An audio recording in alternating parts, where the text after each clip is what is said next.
Con esta nos vamos.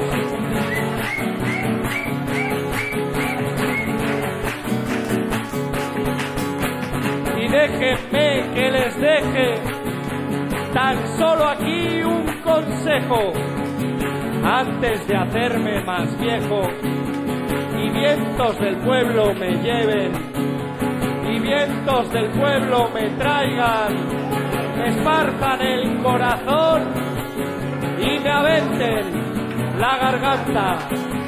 No olviden el poder subversivo de la risa, la que soñó Miguel Hernández, ponedora de alas, quitapenas, la que nos hace no despertar de lo que siempre se despierta. Reír es la forma más sublime de ejercer la resistencia.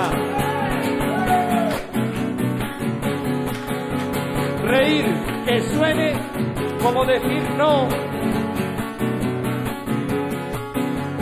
Reír que suene como decir basta.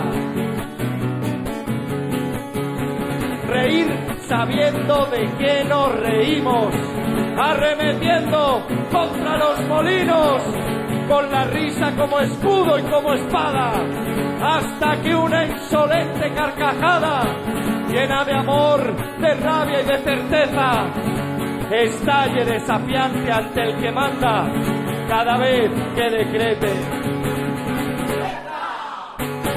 Aprendimos a quererte desde la histórica altura, donde el sol de tu bravura le puso cerca a la muerte. A ver, y aquí se queda la clara, la entrañable transparencia de tu